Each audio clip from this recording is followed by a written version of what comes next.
दूसरा है धर्मेंद्र सिंह बर्मन, ये उसका दोस्त हुआ है। इन दोनों ने मिलकर के और एक ट्रैक्टर लाए और ट्रैक्टर से उठा करके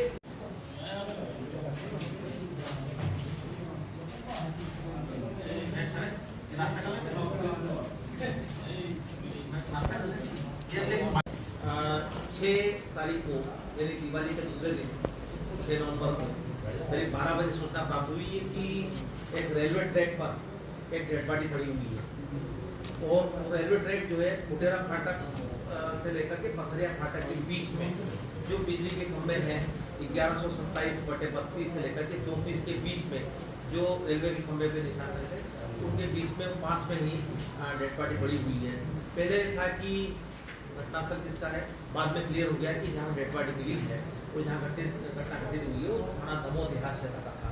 तो सूचना पर दमोह देहात पुलिस के द्वारा पहले मर्ग कायम किया गया और मर्ग के साथ साथ ही डेड बॉडी देखने से इस पर लग रहा था कि उसके शरीर में विभिन्न प्रकार की चोटें थी।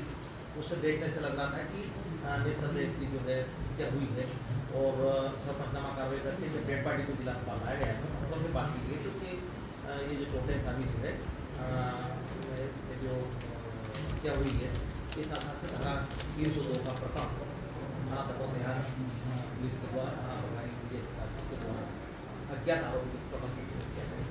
चूँकि कस्बा की घटना थी, रेलवे डेड बॉडी फेंकना पहले ये लगा था कि ट्रेन से गिरा हो लेकिन संभव नहीं था। डेड बॉडी की जो हालत ऐसी थी इससे बढ़ देना था तो तरह तरह के शंकाएँ उत्पन्न हो रही थी। कुछ लोग कहना था कि कपड़े कहाँ चले गए, कपड़े तो आसपास देखे तो कपड़े नहीं मिले थे, चोटों के निशान थे, ट्रेन से गिरने के निशान पे नहीं थे, यानी कि कुल मिलाकर के टोटल वो ब्लाइंड था। फिर उस दिन दोपहर को ही क्लियर हो गया था कि यह युवक जो है वातुल दुबारी नाम का युवक है वो वहीं गुरी सेंटर की गड्ढा का रहने वाला है, दमोह निवासी तो निवासी है। फिर प्रश्न है कि इस नवयुवक की दुबारी हत्या क्यों, कैसे, किन परिस्थिति में हुई है, कपड़े क्यों नहीं है, इस प्रकार की मल्टीपर्पज जो चोटें हैं तो किस प्रकार से, यानी कि 6 तारीख को तो टोटल ये ब्लाइंड था, ये समझ में नहीं आ रहा था कि घटना किस प्रकार की घटी। चूँकि ये सनसनीखेज प्रकरण था, 23 वर्ष के नवयुवक की हत्या हुई थी, इसलिए समाचार पत्रों में, मीडिया में, सोशल मीडिया में भी ये भारी चर्चा का विषय रहा है और यहाँ तक कि कुछ मीडिया बंधुओं ने यहाँ तक लिखा कि कान भी काटे गए और उसकी आँख भी फोड़ी गई। वास्तविकता यह था कि पहले दिन जब हमने घटनास्थल निरीक्षण किया तो डेड बॉडी देखी थी, उससे स्पष्ट था कि न तो कान काटे थे न ही उसकी आँख फोड़ी थी। वास्तव में उसकी कान पर आँखों पे इंजुरी थी, चोटें थी। जो आज स्थिति क्लियर होगी वो इंजुरी कैसे है तो क्लियर हो जाएगा कैसे हुई है। चूँकि समाचार पत्रों में, मीडिया में, आम जनता में भी एक प्रकार का एक सनसनीखेज की स्थिति निर्मित हुई है कि इस प्रकार की योग साथ घटना कैसे घटित हुई है। लेकिन हमारी स्थानीय पुलिस ने विशेष तौर पर हमने एडिशनल CSP साहब को निर्देश किया है कि अपने सभी मिलकर के इसमें गंभीरता से प्रयास करें और टीम गठित की एडिशनल के मार्गदर्शन में CSP के नेतृत्व में दोनों थाना प्रभारी कोतवाली सत्येंद्र राजपूत और विजय राजपूत जो थाना प्रभारी दमोह देहात इनके नेतृत्व में एक चुनिंदा लोगों की टीम गठित की गई है और सबसे पहले कारणों को पता किया। हमने इसमें वैज्ञानिक अनुसंधान को सहारा लिया, वैज्ञानिक अनुसंधान में CCTV फुटेज या अन्य प्रकार की जो साइबर टीम है उसका भी सहारा लिया है और उसके आधार पर क्लियर हो गया कि कुछ लोगों में इसमें जो पहले आइडेंटिफाइड नहीं थे, बाद में मुखबिर की सूचना के आधार पर वो आइडेंटिफाइड हुए। तो चूँकि सनसनीखेज प्रकरण था इसलिए मेरे स्तर पर सबसे पहले मैंने इसमें ये जो पहली सूचना देखा या घटना के बारे में जानकारी उपलब्ध कराया गया उसको 5000 का इनाम घोषित किया गया। उसी दिन दूसरे दिन ही मेरे द्वारा प्रातः भी इनाम घोषित किया गया। साथ ही इस प्रकरण को हमने पहले दिन ही चिन्हित कर दिया। चिन्हित सनसनीखेज प्रकरण होता है तो उसमें टीम के द्वारा अनुसंधान होता है, बड़े बारीक अनुसंधान होता है, उसकी मॉनिटरिंग वरिष्ठ स्तर पर भी होती है। तो इसको इस प्रकरण को बड़ा महत्वपूर्ण मान करके चिन्हित जगन सनसनीखेज प्रकरण को मतलब चिन्हित किया, साथ ही नाम भी घोषित किया। लेकिन इस समय टीम ने बहुत जल्दी से अपने मुखबिर तंत्र लगाया, अनुसंधान का सहारा लिया और उसके आधार पर ट्रेस कर दिया। वो ट्रेस करने में पाया कि इस घटना को 6 व्यक्तियों के द्वारा जो है अंजाम दिया गया था और 6 व्यक्ति स्थानीय थे। कच्छाना मोहल्ले की रहने वाले एक वार्ता था और उन्हीं के द्वारा जो है घटना घटित की है। जो 6 व्यक्ति थे उसमें मेन व्यक्ति था किशन पटेल, दूसरा है मोहन पटेल, एक है रेंचू उर्फ प्रवीण रजक, तरुण पटेल, घनश्याम फंगा और चन्नू हो।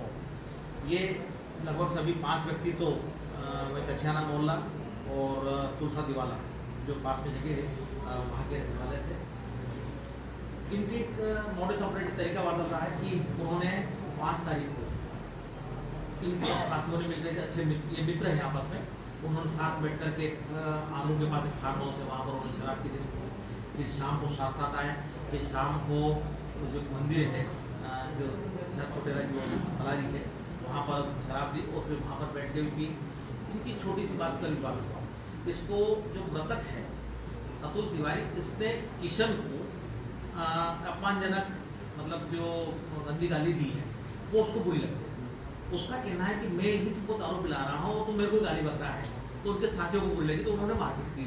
मारपीट करने के बाद चूंकि उनको नशा चढ़ गया था, शराब पी रखी थी, फिर इसको वहाँ से ले जाने के बाद नरसिंह मंदिर के पास जो तिराहा है जहाँ पे वो खंडर सा मकान है, जैसे गुड्डा राय का मकान है शायद, उस खंडर के मकान में मारपीट की।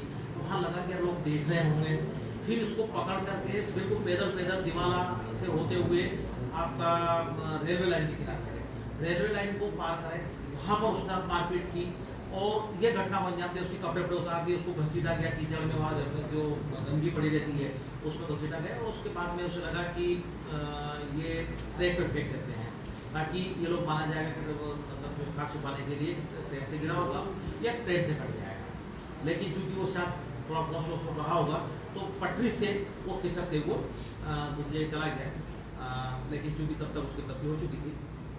इस प्रकार से चूंकि एक टोटल ब्लाइंड था, इसको ट्रेस किया और इस घटना में जो उसकी मॉडल मतलब मारपीट का जो तरीका रहा है घटना खरीद करने का, इन्होंने कोई हथियार का उपयोग नहीं किया, लेकिन 3 व्यक्तियों के पास जो किशन और ये मोहन है और तब इन्होंने अपने पास जो बेल्ट है पहनने का, उन बेल्टों से पहले मंदिर गया में मारपीट की और स्पॉट पर भी इन्होंने बेल्टों से मारपीट की, बेल्टों से, जूतों से, जो अपने पैर के जूते और लातों से मारपीट की। इसकी वजह सारी चोटें जो है वो बेल्ट की और जूतों की चोटें हैं। इस प्रकार पे कान पे, आँख पे, मुंह पे, शरीर पे जो चोटें हैं वो, और कपड़े चूंकि खराब गंदे हुए तो कपड़े निकाल कर उनको फेंकती। घटना के स्वरूप को बदलने के लिए ट्रेन की पटरी के पास फेंकना और कपड़े फेंकना ये किया गया। और जिस गाड़ी से इसको लाए गए उठा करके, वो गाड़ी भी एक स्कूटी है, एक मोटरसाइकिल है तरह की, प्लस जो बेल्ट है जिससे उन्होंने घटना खरीद की गई वो से बरामद की गई। आरोपी के द्वारा पूरी घटना को जो है उन्होंने स्वीकार कर लिया गया है। प्रकरण में अनुसंधानकर्ता के द्वारा 6 आरोपियों को गिरफ्तार कर लिया गया और गिरफ्तारी विधिवत मेमोरेंडम पर जो सामान है वो जब्त कर आज जो है न्यायालय को पेश किया। इसमें 6 के ये जो एक पे मोटरसाइकिल जो आप फुटेज हमें मिला है उसके अंदर एक में 4 बैठे हुए थे, एक में 3 बैठे। नशा काय करते थे? शराब का। अब वो 1-2 गांजे वाले भी हैं लेकिन मेनली शराब। सर इसमें वाहनों के जो नंबर है आरोपियों के उनके नंबर नहीं, वो कुछ विवेचना विषय होता है, गाड़ी बरामद हुई नंबर आपको अलग से उपलब्ध करा देंगे। नहीं, इसमें क्लियर कट है। पूछताछ के लिए जो अन्य कुछ सीसीटीवी फुटेज में दिख रहे थे जो पास में खड़े हुए थे या संलिप्तता थी, किसी ने परिजनों संदेह किया था, जो भी कारण था संदेह के आधार पर इन लोगों को बुलाया जरूर था। लेकिन जब समग्र पूछताछ हुई, क्रॉस चेकिंग हुई कि मारपीट में घटना में इन्वॉल्व कौन है, घटना क्यों किस प्रकार किस तरीके से की गई, तो उसके आधार पर जो निष्कर्ष निकला है अनुसंधान के दौरान और हमारे पर्यवेक्षण में, उसके अनुसार ये 6 लोग सामने आए जिनके द्वारा घटना भी स्वीकार की और सभी के द्वारा स्वीकार किया कि हमारे द्वारा घटना की है। और जिन व्यक्तियों को पूछताछ के लिए बुलाया है तो एक तो वो इनकार भी कर रहे हैं, साथ ही इन मुख्य आरोपियों के द्वारा बताया गया सब कि इनमें इनकी संलिप्तता नहीं थी। अनुसंधान अभी भी जारी है, उसके बाद भी लगता है कि किसी न किसी प्रकार से इनका इन्वॉल्वमेंट है तो वो तो ऑप्शन खुला है। नहीं, जिनका फार्म हाउस था वो भी तो साथ में लौट के आए वहाँ से। नहीं, जिनका फार्म हाउस था मुझे मालूम नहीं, लेकिन शायद राय का फार्म हाउस होते हैं, तो जिस फार्म हाउस है वो साथ में नहीं था, वहाँ पर उन्होंने बैठ के पी है और जो गड्ढे पर इन्होंने अलग से बॉटल ली है और वो बुला करके पिया था वो साथ में नहीं था। जो तिराहा जो आजकल भागवत हो रही है वहाँ पर एक खंडर सा मकान है, शायद गुड्डा राय का, वो खंडर का मकान टूटा हुआ मकान है, वो डप्पू एडवाल का मकान है जो हिस्ट्री सीटर है। अच्छा, अब हमें जो बताया गया वो करो फिर से बता, हो सकता है कि क्लियर नहीं है तो। लेकिन जो तिराहा है वहाँ पर जो टर्निंग पे जहाँ पे फिर गाड़ी नहीं जाती है, हमने गाड़ी वहीं रोकी थी, और वो टूटा मकान है, हो सकता है हमें किसने बताया कि टूटा राय का है, वो लेकिन होता कि वो अहिलवार का मकान हो, वो इसमें स्थिति और क्लियर कर देंगे। लेकिन वहाँ से भी काफी करीब आधा 400-500 मीटर पैदल जाना पड़ता है, गली में होते हुए दीवार आएगा, मंदिर आएगा, वहाँ से फिर रेलवे लाइन। ये तो मेरे ख्याल से करीब 1.5-2 घंटे लगे होंगे, मतलब जो 6-7 बजे से 9-10 बजे। और कुछ लोगों ने देखा भी, वहाँ से भगाया भी था, और लेकिन इससे वो अंधेरे में चले गए बाद में रेलवे लाइन से क्रॉस करते हुए। और चूंकि ये भी बात सामने आई है कि जो मंदिर के पास जो तिराहा जब मार्केट के बहुत सारे लोग देख रहे हैं, कुछ डांट भी रहे, क्या कर रहे, झगड़े क्यों रहे, तो उन्होंने कहा कि अपने मोहल्ले में ले चलो। फिर इसे कछियाना मोहल्ले में, जहाँ पे आरोपी के मकान है सारे, ऑलमोस्ट कछियाना मोहल्ले में आरोपी मकान, एक मकान तो रेलवे लाइन के पार मोहन पटेल का भी खेत में मकान है, मोहन पटेल का मकान दमोह देहात क्षेत्र में रेलवे लाइन क्रॉस करने के बाद मकान। ठीक है, हाँ, पुलिस ने उसके घर पे जांच भी की, इस पूरी प्रकरण में उसका नाम नहीं आया, तो मैं थोड़ा सा उस पर सवाल कर रहा हूँ। हाँ, आपका इशारा शायद सौरभ का होगा जी, उससे हमने पूछताछ की गई है। सौरभ जो है शराब पीने तक था, उसके बाद जब वहां से नेक्स्ट स्पॉट पे ले गए जहां मारपीट हुई है, वहां नहीं था, न उसके बाद वाले स्थान पे था। अब चूंकि बुलाया है, शक तो आदमी करे करता है, डाउट के आधार पे वो जा सकता है, लेकिन क्लियर कट इसमें 6 ही है। उसके बाद यदि होगा सारी स्थिति क्लियर हो जाएगी, क्योंकि तो बैकग्राउंड छापा भी सौरभ का नाम छपा है, लेकिन सौरभ साहब से पूछताछ हुई, अन्य 5-6 व्यक्तियों से बातचीत भी हुई है। मेरी एडिशनल एसपी और सीएसपी स्तर पर हर एंगल से इसकी बारीकी से पूछताछ अनुसंधान किया गया है। तो अभी 6 के अलावा अन्य की संलिप्तता नहीं है, और अनुसंधान के दौरान यदि बात भी पाई जाएगी तो उसमें कोई इशू नहीं है कि साक्ष्य आधार पर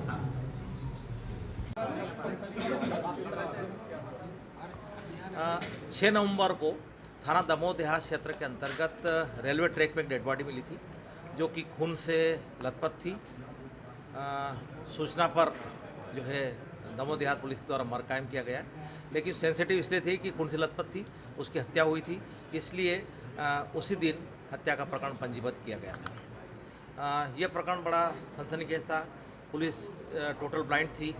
यह शव किसका है, बाद में ट्रेस हुआ कि यह गौरीशंकर तिगड्डा दमोह का रहने वाला 23 वर्षीय नवयुवक अतुल तिवारी है।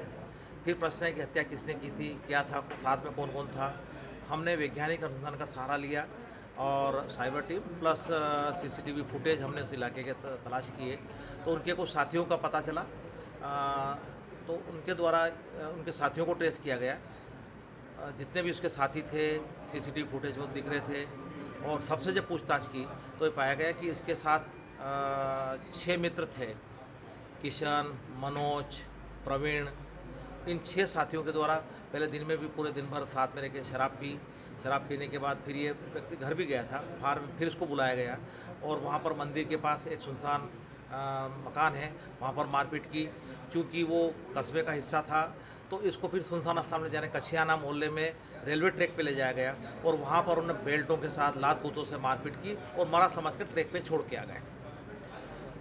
इस प्रकार से बड़ी सूझबूझ से, क्योंकि बड़ा सनसनीखेज प्रकरण था, इस प्रकरण को चिन्हित भी किया।